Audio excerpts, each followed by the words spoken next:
नमस्कार शिक्षा संपुट को आपण मान को बहुत बहुत स्वागत। मुझे मो जेजेमार गोटे रेसिपी नहीं आसी जोटा कि कोबी नाड़ और कोबी पत्र रे मु बनई। ये रेसिपीटी खायापे बहुत भल लगे।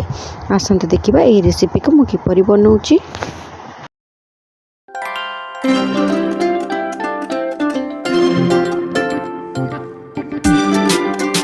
देखंतु एठी मु प्रथमे कोबी नाड़ को एमती भांगी नौची हाथ रे।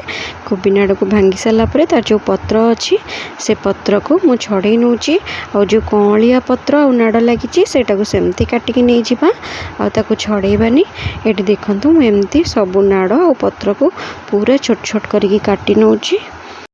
नाड़ और पत्र काटी सारिया परे एठी मु नेची कखारू आलू सारू को काटिकी रखी। एठी मुड़ी की गुंड करके नहीं बैगण को पानी रखी ना बैगणटा कंचिया हो किसी रसुण गुला छड़े नहीं।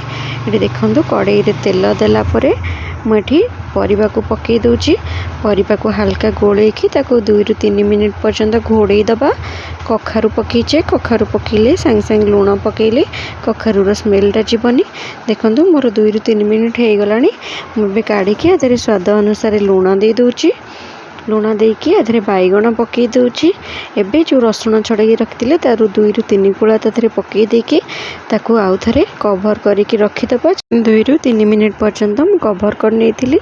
एटी देखंतु कवर काढ़ी सारा परे आमे जो साग को काटिकी रखिले साग को पकई दबा। साग को एठी मु पकईकी बिल्कुल भी गोलौनी सेमती आउ थरे कवर घोड़े नौची 5 ରୁ 10 मिनिट पर्यंत।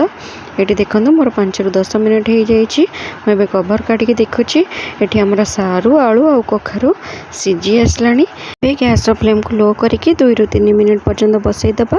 जेहेतु साग पड़ी सागर एटू पानी बाहरी जीवो। एटी देखंतु हमर सागर पानी बाहरलानी। खरिकार एमती प्रेस करी नौची। प्रेस कर सारा परे अल्प किछि पानी दउची। पानी दे सारा परे एठी हमें जो मुढ़ी की गुंड करके रखी मुझे मुढ़ी गुंड दउची। आपण मानक जदि चाहिए एठी मुढ़ी गुंड दे परिबे नले बिरी के भी गुंड करके दे परिबे।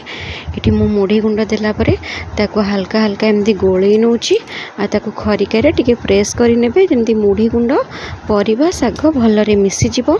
एठी देखंतु मोर भलरे मिसी गला परे मु काढ़ी नेची आ से सेम कड़ाई रे सोरिष तेल देकी जीरा 2टी सुखिला लंका को पकेची। अल्प किछि रसुण को छेचिकी रखिली रसुण को पकई देची।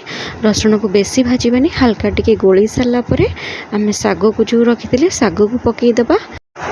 एठी मु साग पकई सारा परे ताको भलरे गोलेई नौची।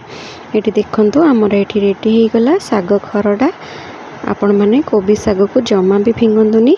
ए शीत दिने देसी साग आसे। आपण माने एही परिभाबरे घरे निश्चिंत ट्राई करंतु। यार टेस्ट किपर लागिला कमेंट रे जणेबे। वीडियोटी पसंद आसले मो चैनल को लाइक करिवे शेयर करिवे और सब्सक्राइब करिवे। आपण माने जदि फेसबुक पेज देखुचंदी मो पेज को फॉलो करबा को जमा भी भूलिबेनी। Thank you.